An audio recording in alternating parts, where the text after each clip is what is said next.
1915, après un an de combats acharnés, la guerre s'enlise. À l'ouest, les fronts sont figés. Les hommes se sont enterrés dans un réseau de tranchées sur plusieurs centaines de kilomètres, de la mer du Nord à la Suisse. Les terribles combats d'Ypres, d'Artois et de Champagne n'ont guère donné de résultats. Si ce n'est d'énormes pertes humaines. Des milliers de tonnes de fonte et d'acier ont été déversées sur les belligérants. Du métal de Schneider. Et de chez Krupp, d'excellente qualité.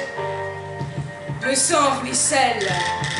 Les hommes meurent par centaines de milliers.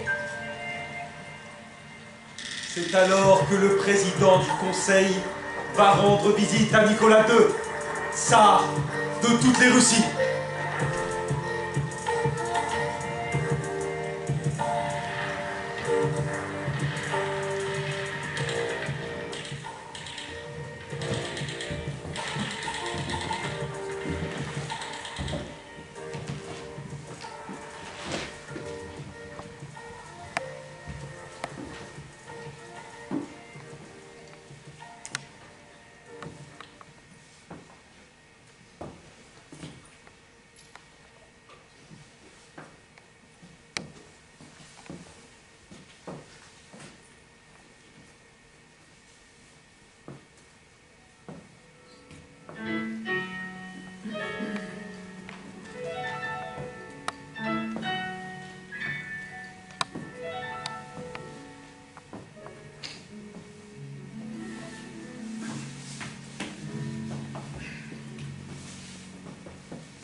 Comprenez-moi bien, mon cher Nicolas, c'est l'amitié éternelle entre nos deux peuples qui me pousse à cette visite. Combien dites-vous d'hommes, mon cher Paul? Oh, eh bien, disons, un petit million. Oh, c'est beaucoup. Oh, allons, allons, c'est si peu. Pour un grand pays comme le vôtre, un réservoir humain sans limite. Et vos colonies? Oh, hélas, elles ne suffisent plus. Et que puis-je attendre en échange? Des fusils, beaucoup de fusils, des milliers de fusils. Et les munitions qui vont avec? Je dois en informer mon état-major. Mais certainement, certainement.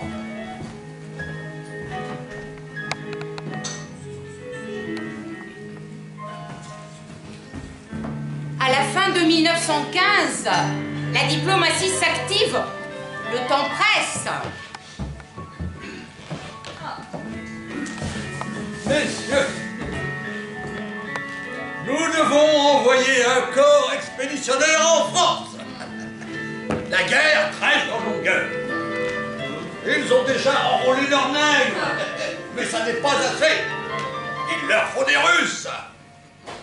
Ah, il est vrai, la France nous a prêté beaucoup d'argent. Et on ne prête pas gratis. Mais 1 million d'hommes, ces Français sont fous. Mais pour qui nous prennent-ils? Et pourquoi accepter? Pour eux, nous ne sommes qu'un réservoir humain. Nous sommes nombreux, c'est vrai, mais pas idiots. Et vous échangez contre quoi? Des armes? Ils nous tiennent avec leur fichu chemin de fer vers l'Allemagne. Envoyons-leur 2 brigades. 10 000 hommes chacune. Cela devra leur suffire. Oui. Bah, soyons généreux. Envoyons 2 brigades pour le front de l'Ouest et 2 autres pour l'armée d'Orient, à Salonique, soit 40 000 hommes en tout. 40 000? Allons. Non.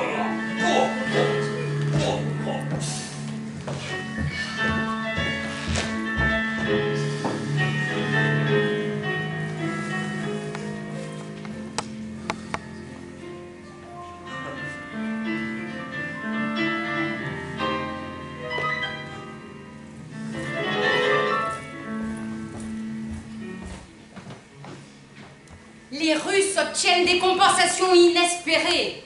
On leur promet non seulement un surcroît d'armes, mais on leur fait miroiter aussi des territoires convoités par l'Empire. Décision est donc prise par l'état-major d'envoyer 2 brigades de 10 000 hommes vers l'ouest, dénommées 1re et 3e brigade. Les brigades 2 et 4 seront envoyées sur le front oriental. Nous nous intéresserons particulièrement à la 1re et à la 3e. La 1re brigade était constituée d'employés et de travailleurs de la région de Moscou. La 3e, de paysans des régions de Tchelabinsk et d'Ekaterinbourg, beaucoup moins politisés.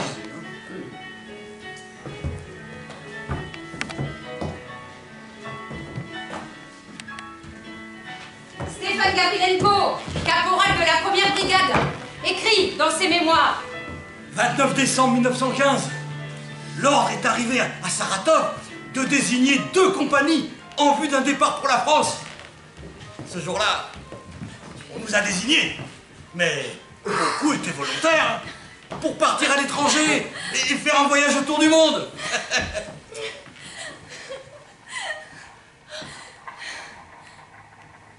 29 décembre 1916. Ce long voyage commence à Samara, puis Tcheliabinsk. Une semaine de train à travers la Sibérie. Baron 40! Impossible d'ouvrir! Des gars intoxiqués par les vapeurs du poêle! Et ainsi jusqu'au port de Nalny. Le Vladivostok!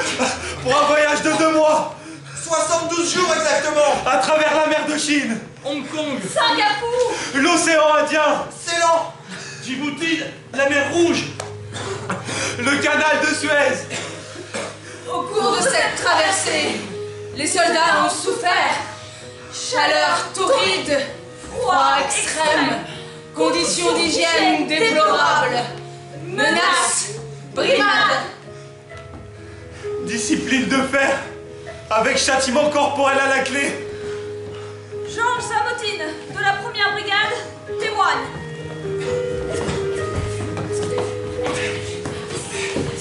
Sur le bateau, à Singapour, les soldats avaient refusé de prendre le repas. Le commandant, il a fait aligner les hommes sur le pont, et il avait avancé d'un pas 1 homme sur 10. Et il a dit que si tous ceux qu'on avait fait sortir du rang continuaient de refuser de manger, ils seraient pendus.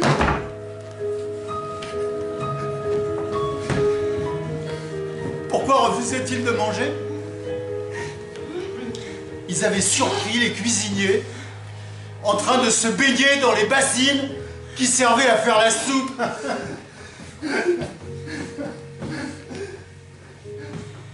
Pourtant, Stéphane Gavrilenko écrit: Nous allons naviguer dans le canal de Suez.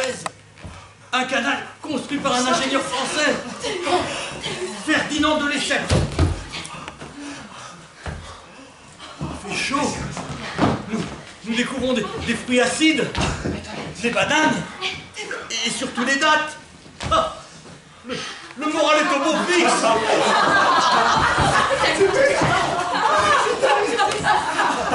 Arrivé à Marseille le 20 avril. Les soldats reçoivent un accueil triomphal.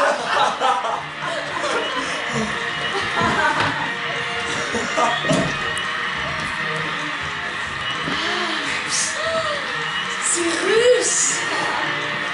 Quel beau garçon! Oh, si grand, si fort, si musclé!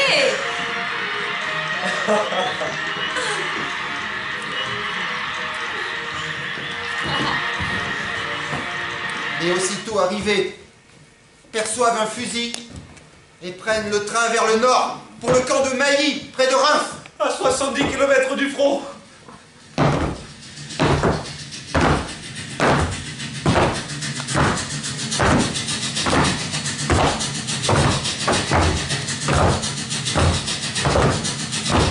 Lorsqu'on les a débarqués à Marseille, les soldats de la 1re brigade étaient littéralement épuisés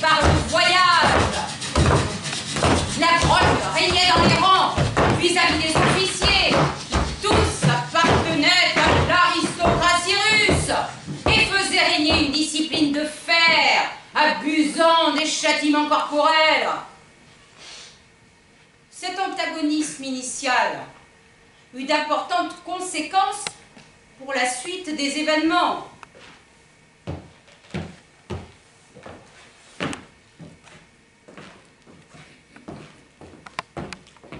Instruction à la guerre moderne au camp de Mailly pendant 2 mois. Allez. Hey, hop.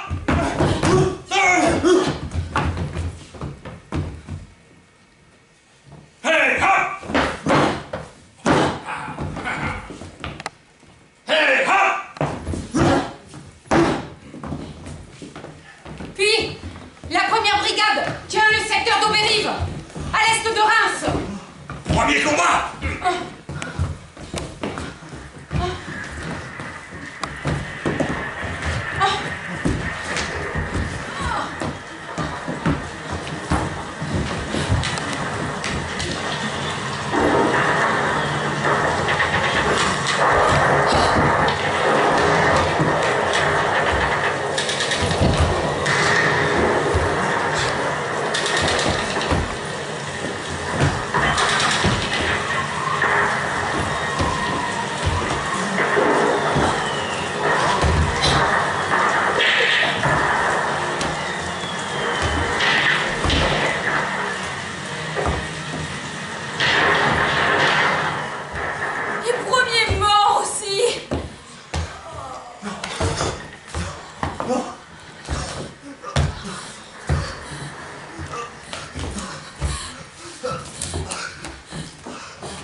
Angers 1916, c'est la fête!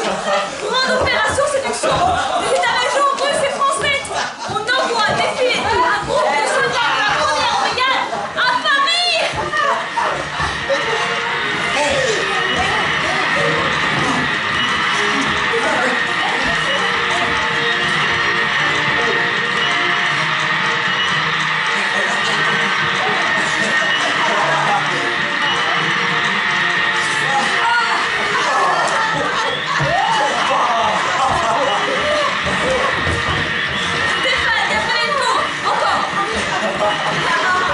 C'était le petit matin, et nous les Russes, on est arrivés les premiers sur la place.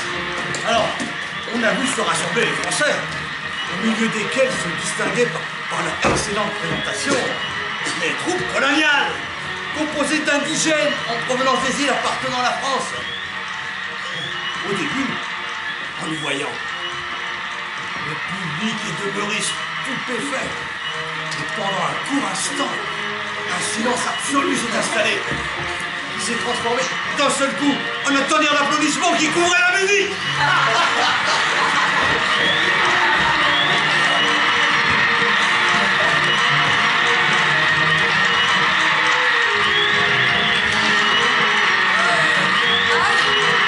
Ah, c'est russe! Oh, quel beau garçon! Si grand, si fort, si musclé! Oh, d'un courage absolu! Entièrement dévoué au tsar, à leurs généraux et à Dieu! C'est sûr, ils vont nous sauver! Ah! Avec eux, la guerre est finie en 2 mois! En plus!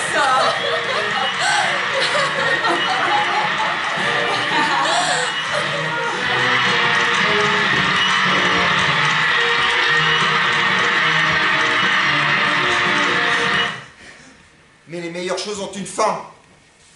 Automne 1916. Les brigades tiennent toujours les secteurs d'Auberive, puis de Lune. Et les morts s'accumulent toujours. Ah, centaines, par milliers. Heureusement, le général Lodvitsky, chef de la première brigade, s'est parlé à ses hommes.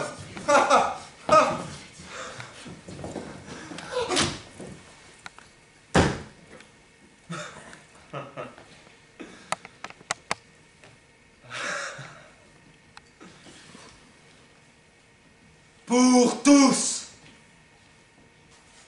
l'alliance franco-russe, scellée du sceau pourpre de notre sang versé ensemble, s'est muée en un lien plus solide encore et plus profond, tel le lien entre des frères du même sang. C'est un sentiment plus intense dont le rayonnement illuminera notre route commune vers la victoire, vers la gloire.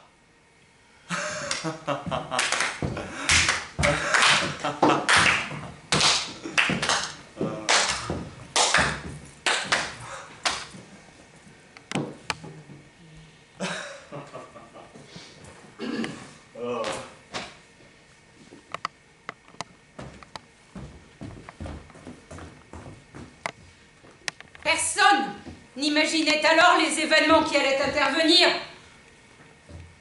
Et ce secteur d'Auberive et de Lude, tenu par des Russes, bien que jugé très calme par l'état-major, apportait chaque jour son pesant de morts et de blessés.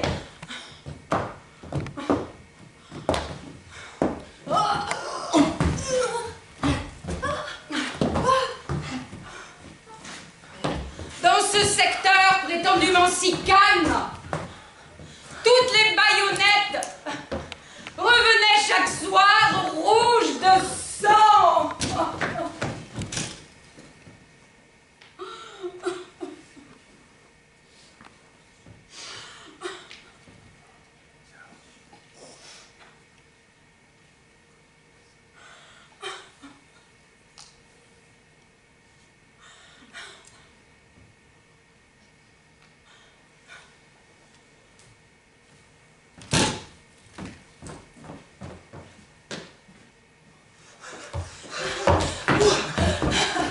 Deux événements, l'un extérieur, l'autre intérieur, vont alors s'entrechoquer.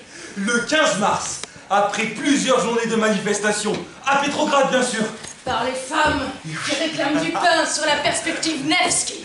un gouvernement provisoire est constitué. 2 jours plus tard, Nicolas II abdique, Il passe le bâton à son frère Mikhail Alexandrovitch. qui refuse la couronne. Fini les Romanov, Fini la tsarine et les tsarinettes. Mais c'est la révolution. Mais oui, c'est la révolution. C'est la révolution. Ouais. C'est la révolution. C'est la révolution. C'est la révolution. C'est la révolution.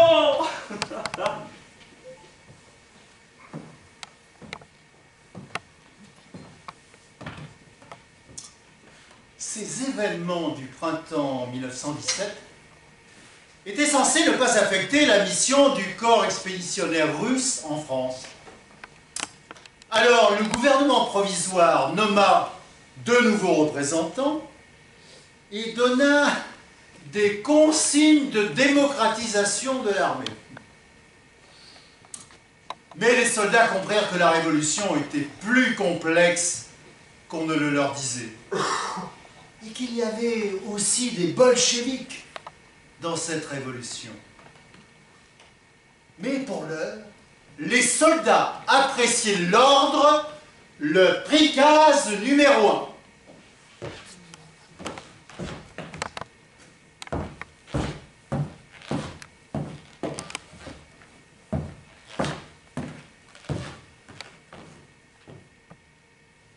Le soviet de Pétrograd lance l'ordre numéro 1.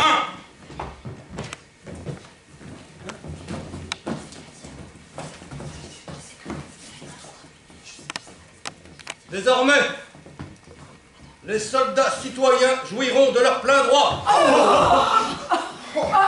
Le salut et le garde à vous sont supprimés.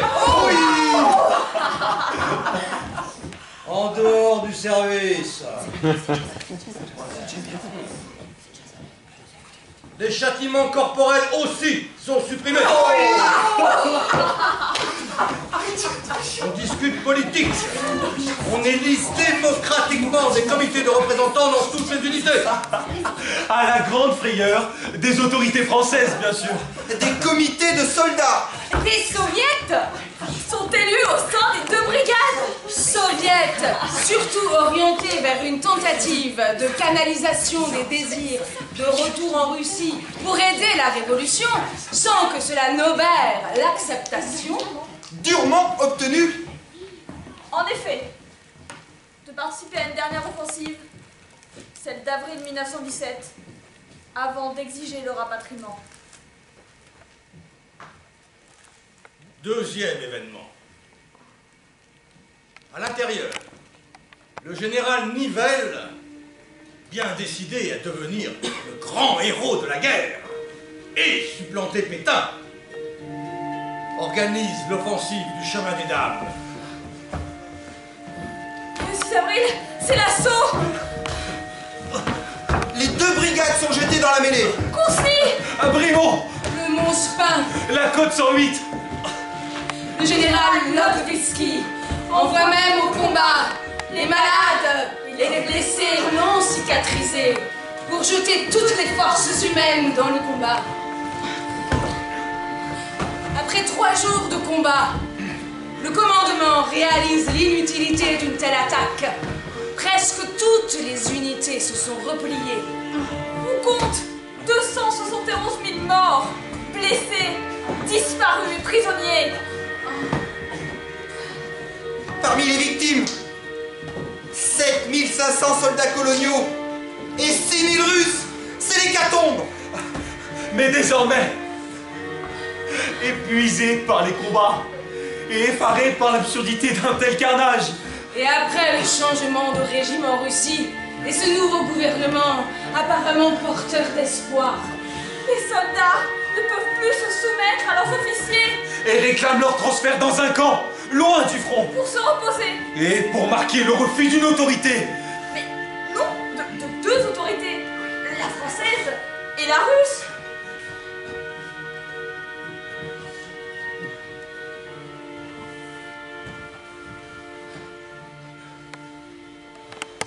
après le carnage du chemin des dames, la tension se développa dans la troupe qui ne voulait plus revenir au front.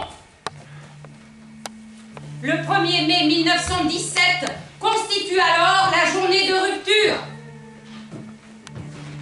Les soldats, confectionnèrent des drapeaux rouges et des comités de soldats se développèrent de manière spontanée. La majorité d'entre eux restaient attachés à l'utilisation des nouvelles libertés, mais d'autres, demandant surtout l'accélération des demandes de rapatriement.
Nos gars avisèrent le général Logvitsky que tous les soldats voulaient fêter le 1er mai.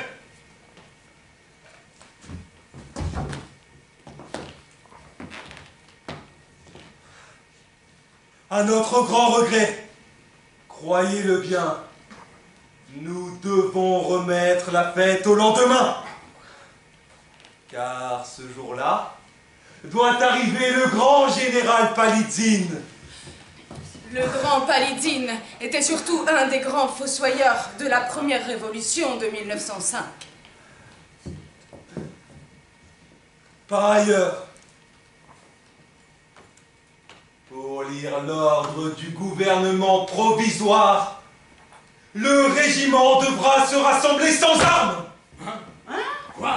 Ah non, nous n'obéirons pas. Gardons nos armes. Pour qui vous prenez-vous? Mécréants! Le 1er mai, de bon matin, les compagnies se rassemblèrent d'elles-mêmes, avec équipement complet et les drapeaux rouges et tous les officiers. Ivanov, en tête, conduisit son bataillon à l'état-major du régiment. Quand les autres régiments arrivèrent, la musique joua. On parle des 8 hommes qui ont été fusillés à Mailly en représailles au meurtre du lieutenant-colonel Krause. Krause s'était rendu coupable de châtiment cruel et injustifié sur les soldats. Ivanov a demandé pardon.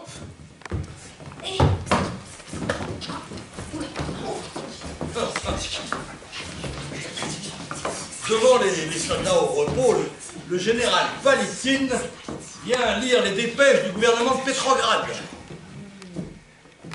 Permettez-moi de venir parmi vous et lire l'ordre que j'ai apporté. Mais nous connaissons cet ordre. Depuis longtemps, Il est inutile de nous le lire. Il y en a assez. d'amuser la galerie. Ensuite, après ces paroles, il y eut beaucoup d'interventions contre lui. Et à la fin, tous lui ont dit « Sale voix !» Ah, le bureaucrate! Ah, nous ne voulons plus de toi! Petit frère, permettez-moi de partir. C'est ça, part! Et ne reviens plus! Fiche ton camp!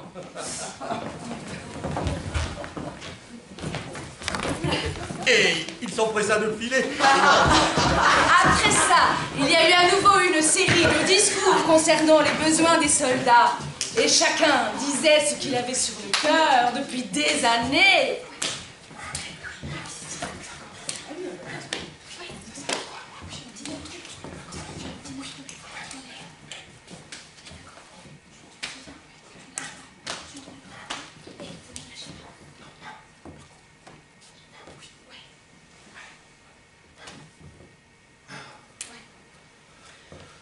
Nous voulons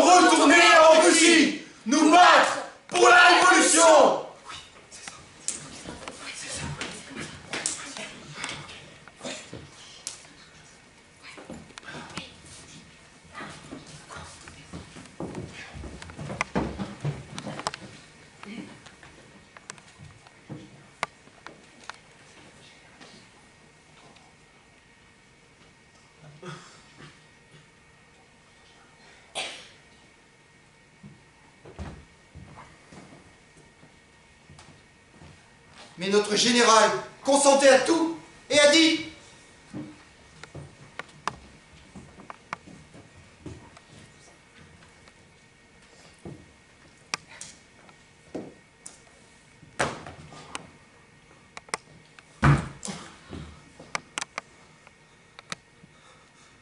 Je ferai tout ce que vous exigez. Et il a demandé pardon.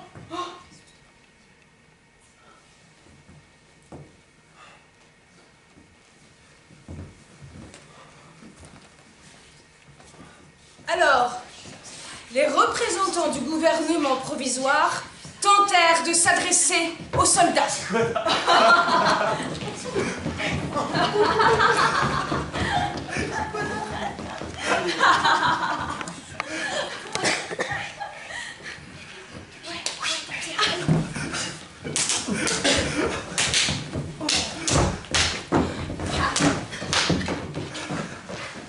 Ceux-ci agitèrent fièrement des dizaines de drapeaux rouges sur lesquels était écrit « Liberté! Liberté, égalité, fraternité, Svoboda, Lagenstvo, Blasvo.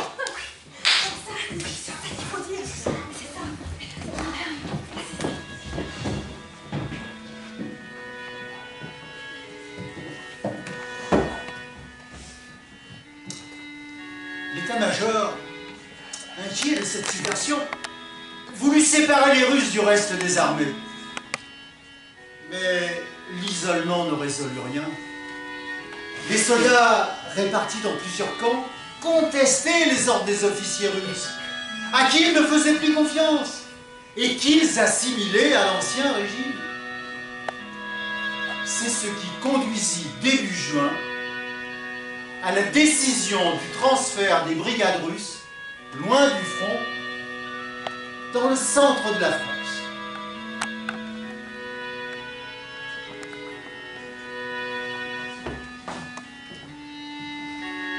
Ces hommes, condamnés à un destin mortel tout tracé, décidaient d'un seul coup de s'en libérer.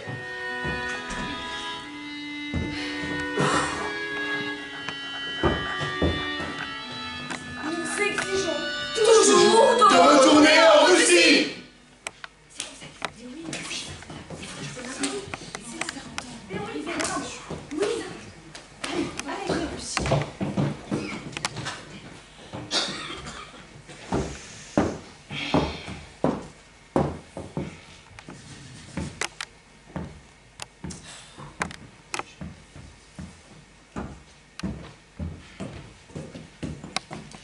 Ça ne peut plus durer. Non.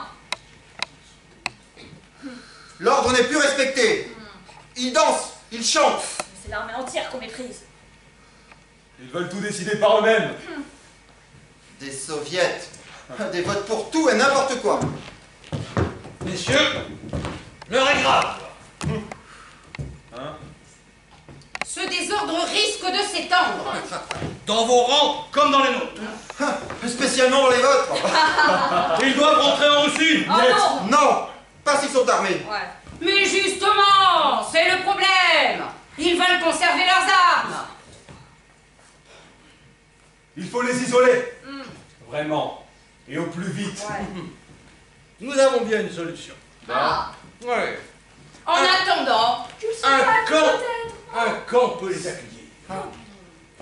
Le camp de la Courtine, c'est à 500 km d'ici, au sud. pour leur changer les idées. Voilà. Exact.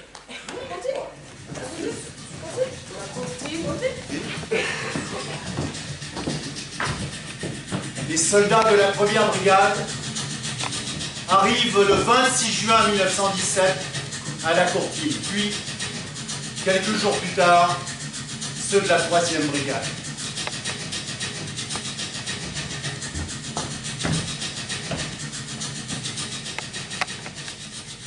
Sur 6000 hectares, le camp de la Courtine était conçu pour l'instruction des troupes à hauteur de 12 000 hommes et 1200 chevaux. Les troupes russes, trop nombreuses, comptaient plus de 16 000 hommes et officiers. Les soldats avaient leurs armes et leurs munitions, fusils Lebel, fusils mitrailleurs, mitrailleuses, canons de 37 et mortiers de tranchées. Dès leur installation, les soldats chassent les officiers. Le commandement est donné à de simples soldats désignés. Leur ravitaillement est assuré par les soldats eux-mêmes. Mais les soldats n'étaient pas tous du même avis quant à la conduite à tenir. Bon, si tous étaient d'accord pour rentrer en Russie, ceux de la 3e brigade, plus conciliants, voulaient au contraire continuer la guerre jusqu'au bout, afin d'obéir aux ordres du gouvernement provisoire. Ceux de la 1re brigade, d'un tempérament plus bolchevique, vous voyez, eh bien, ils ne voulaient plus faire la guerre du tout.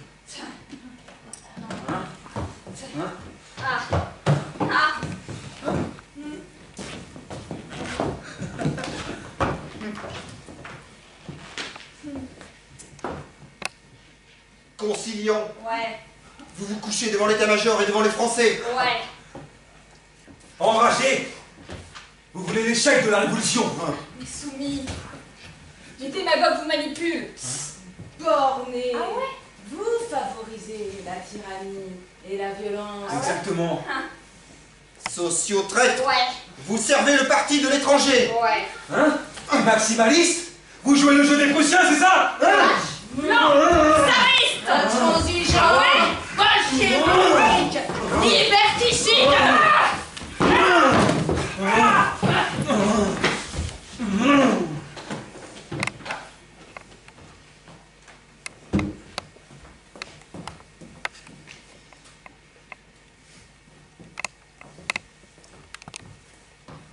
C'est ce qui amène l'état-major, le 8 juillet, à envoyer la 3e brigade dans le secteur de Felletin pour éviter que les Courtiniens ne la contaminent. Et à la courtine, chaque jour, réunion et meeting.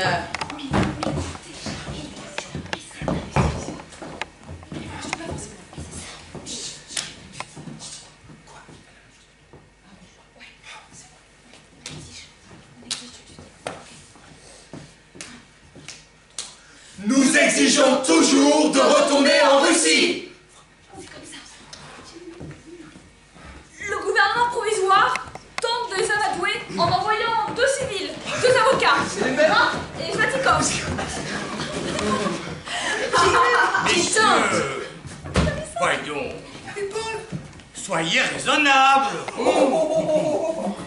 Faites-nous confiance. Et les soldats repoussent ce marché de nuit.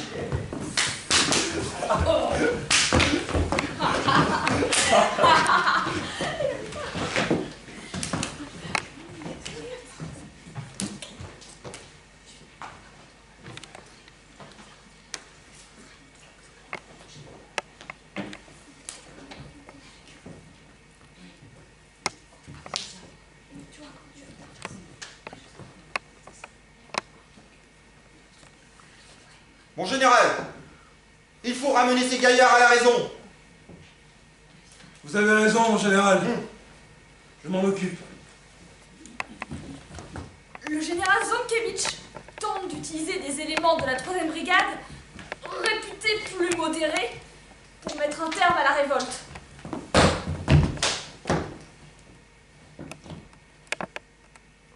Ramenez-moi ces gaillards à la raison. Et par la force s'il le faut.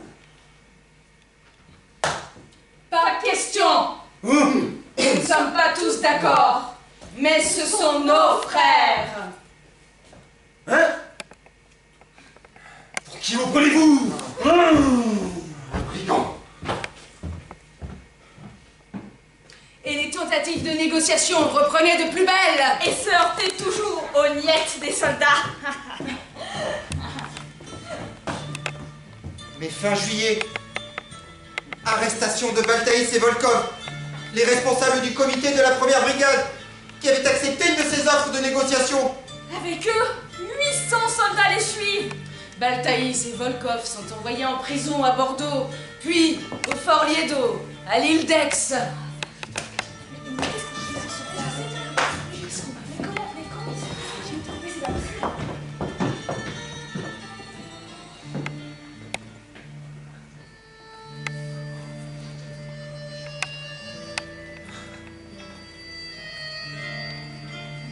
pendant ce temps, la vie continuait dans le village de la Courtine, où les Russes se faisaient apprécier par les habitants, tant par leurs soldes et leurs économies, qu'ils dépensaient généreusement dans les 70 cafés épiceries, que par leur bonne humeur et leur sens de la fête.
Devant une telle désagrégation de l'ordre militaire, les états-majors et le gouvernement français se décident à réprimer les mutins. Le général Zankiewicz fait appel à 2500 soldats de la 3e brigade, triés sur le volet et parqués au camp du Cournot en Gironde. La France fournit des batteries de 75. Et une aide technique, ainsi que 5000 hommes sous la direction du général Combi. Vous évacuez les populations des villages. On creuse des tranchées tout autour du camp. Le front se reconstruit en Creuse.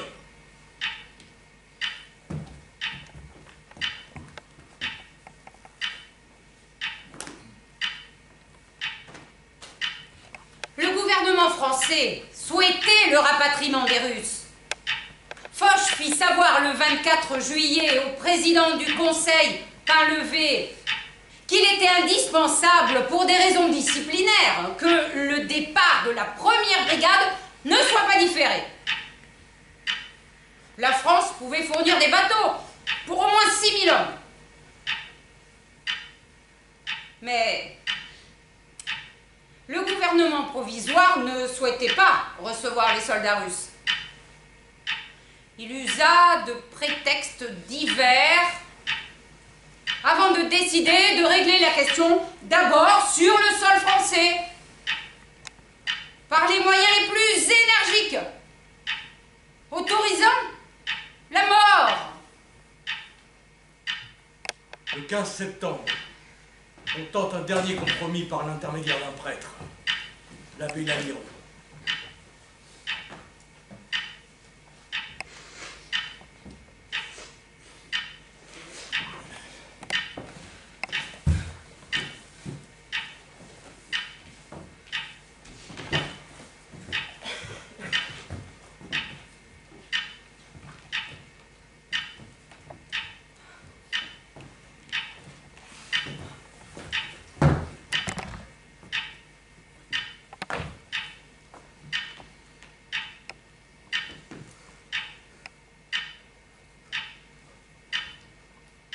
Qui échoue.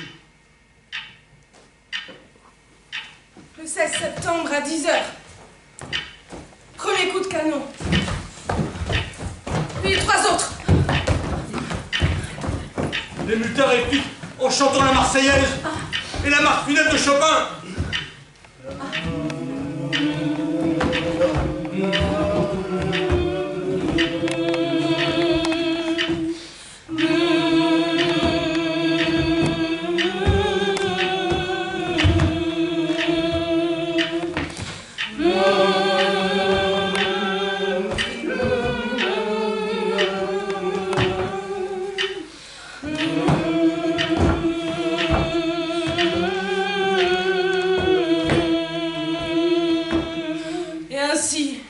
Avec régularité, le canon va tonner.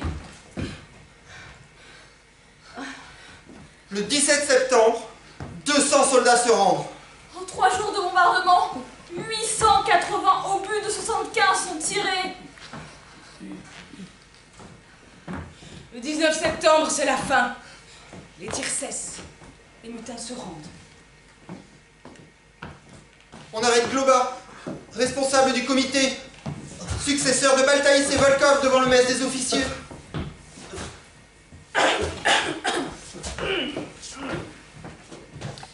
Bilan officiel, sur les 8515 soldats présents à la courtine, perte côté insurgé, 9 tués et 46 blessés. Mais de qui se moque-t-on? Il y a eu au moins 100 morts. Mais certains disent même beaucoup plus. Et plusieurs centaines de prisonniers. Globa est envoyé en prison à Bordeaux, puis au Fariedo à l'île d'Aix.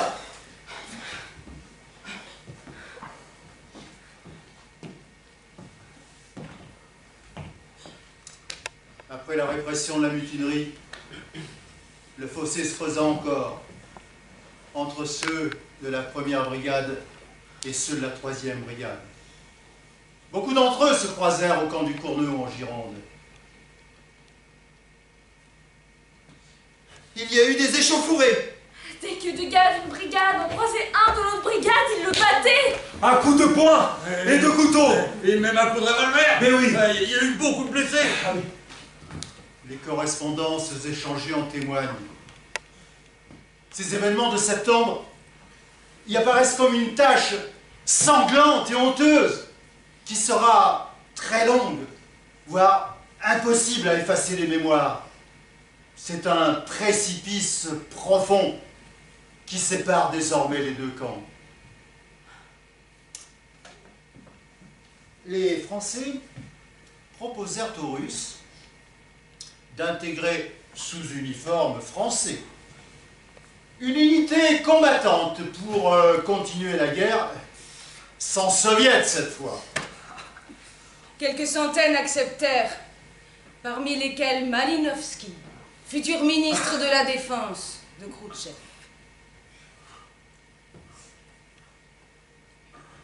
C'est la Légion russe, dite Légion de l'honneur. Créé par Clémenceau.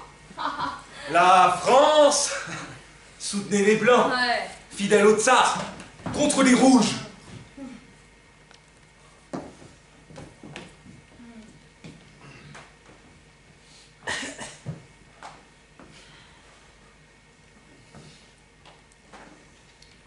Quelques centaines acceptèrent, parmi lesquels Maïnovski, futur ministre de la Défense de Khrouchtchev. Mais après la paix de Brest-Litovsk en mars 1918, la Russie bolchevique se retira du conflit. Les mutins refusaient toujours de se soumettre aux autorités militaires et réclamaient leur retour en Russie. Par décret, le gouvernement français envoya la grande majorité des soldats du corps expéditionnaire russe, 11 000 hommes, dans des compagnies de travailleurs répartis dans toutes les régions militaires pour éviter les risques de troubles. Ils se plaindront de leurs conditions de rétention, conditions de travail, de logement, sanitaire. Aucun soviet ne sera toléré. La majorité choisira d'intégrer les compagnies de travailleurs dans toutes les régions françaises. Mais l'obstacle de la langue nécessitait de nombreux interprètes avec les employeurs.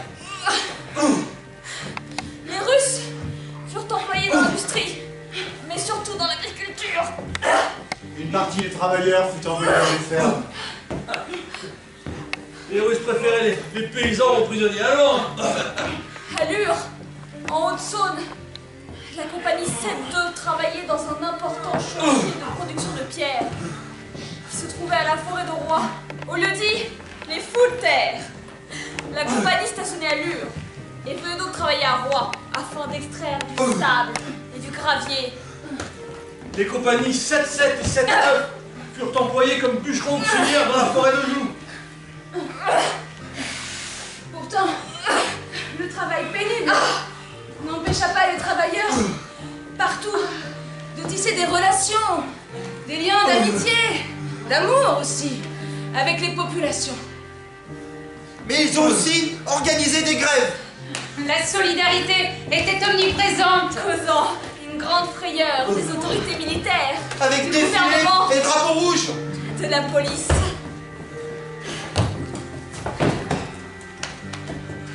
81 meneurs furent incarcérés à l'index. Ceux qui exerçaient une influence néfaste sur la population ou sur leurs camarades furent ainsi systématiquement envoyés au Fort Liénot pour des périodes qui allaient de 2 à 3 mois, voire plus. Dans des conditions de détention de la vie même des officiers français très malsaines. Les détenus évoquent dans leur correspondance l'humidité des murs, le froid. Ivan Baltaïs, l'ancien responsable du Soviet, écrivait régulièrement à son épouse.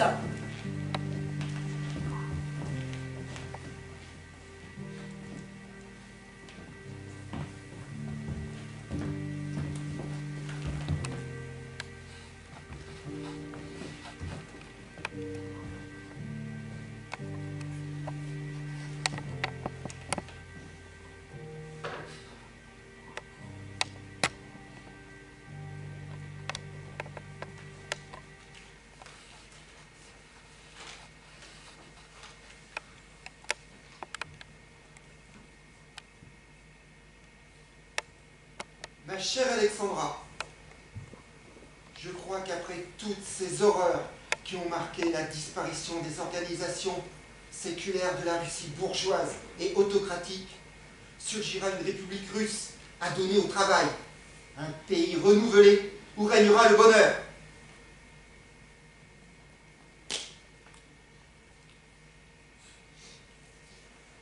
Encore un peu de patience et de courage. Et nous nous retrouverons. Et sans peur, réunis, nous affronterons l'avenir. Je me sens plus fort et plus confiant.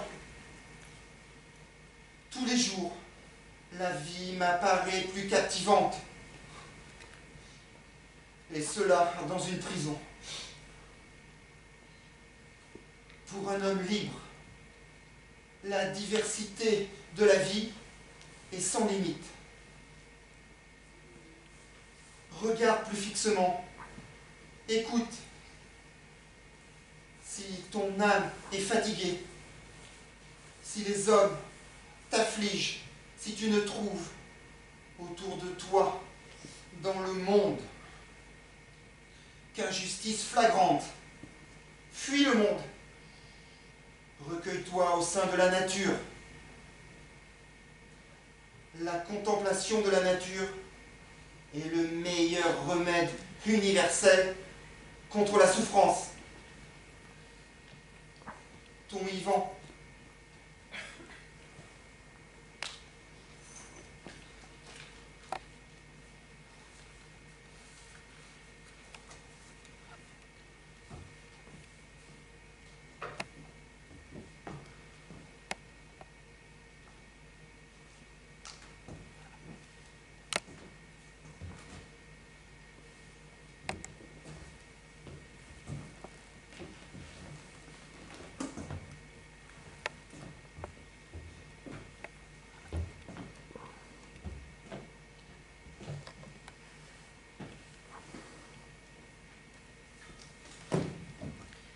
D'autres furent envoyés dans des compagnies disciplinaires en Algérie. Le général Nivelle l'intérieur du chemin des dames, dirigeait l'organisation des camps en Afrique du Nord.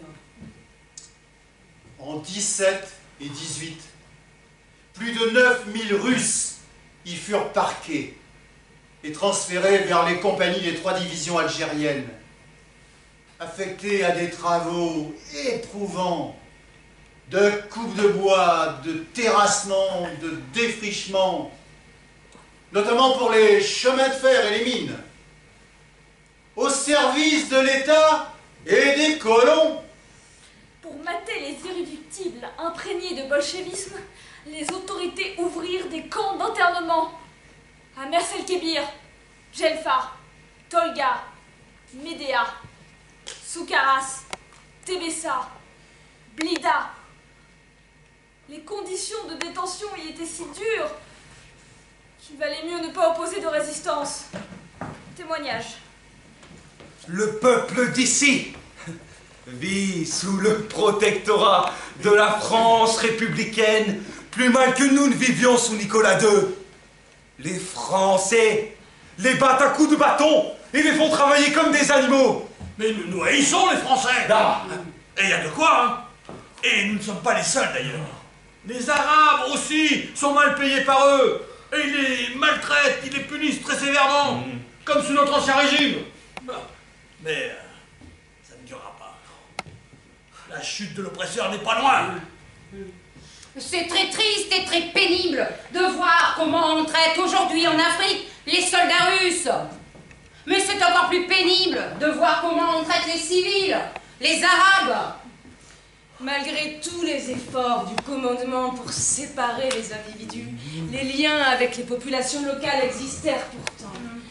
Et la révolution s'y fraya un chemin. Pendant 2 ans, 2 ans, aucun retour en Russie ne fut permis. Ni même envisagé. 2 ans de guerre civile entre l'armée rouge et les armées blanches. Soutenu par la France. Et en 1919, sous le gouvernement bolchevique, le gros des hommes fut finalement rapatrié à Odessa, dans le sud de l'Ukraine. Certains décidèrent de rester en France, de fonder une famille. Comme Stéphane Gavrilenko et d'autres. Dont les nombreuses lettres. Journaux intimes, carnets, Poèmes, textes, Pièces de théâtre aussi. Sont arrivés jusqu'à nous. afin que nous n'oublions pas. Chaque bourreau, chaque salaud s'efforce de couvrir sa sanguinaire lâcheté par le soi-disant salut de la patrie. La discorde se met à la courtine. L'enivrement par le vin a fait le teint. L'arrestation de nos délégués. Le salut de la patrie. L'épuisement par la fin des courtiniens enchaînés. Les horribles supplices qu'on leur a imposés. Le salut de la patrie. Le vol de l'argent de l'ordinaire. La privation de soldes et de nourriture imposée aux courtiniens. Le salut de la patrie. La fusillade par leurs propres frères. Le salut de la patrie. le pillage de la courtine, l'enfermement à l'île d'Aix. Encore et toujours pour le salut de la patrie. Ne tombons plus dans leur piège. Vive la République socialiste ouvrière russe. À bas les tyrans.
pièce, Les Butins de la Courtine, que nous venons de jouer pour vous, a été écrite et mise en scène par Frédéric Schoffel. Bravo!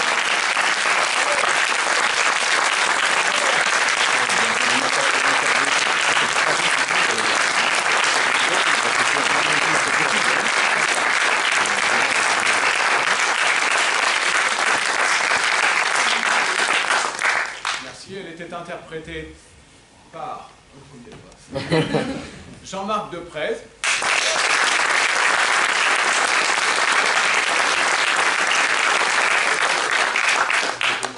Jean-Paul Gady.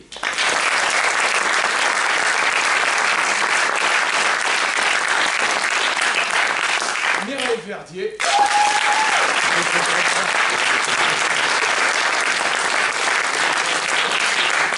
Liliane Colasso.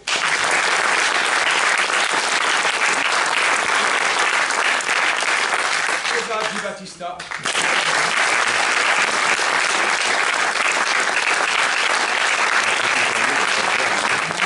Bruno Lassens.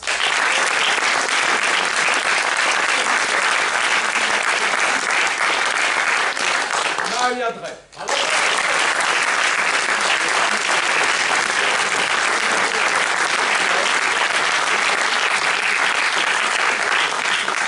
Encore un très grand merci pour votre présence, vos applaudissements, vos encouragements. Vous savez, nous venons de Limoges, peut-être ne le savez-vous pas d'ailleurs. C'est loin. De Limoges, oui, c'est assez loin, effectivement. Nous avons mis 2 chapeaux à la sortie qui recueilleront ce que vous souhaitez nous donner pour que nous puissions continuer cette aventure. C'était la 14e représentation ce soir de ce spectacle. Ça continue demain en Seine-et-Marne. Voilà.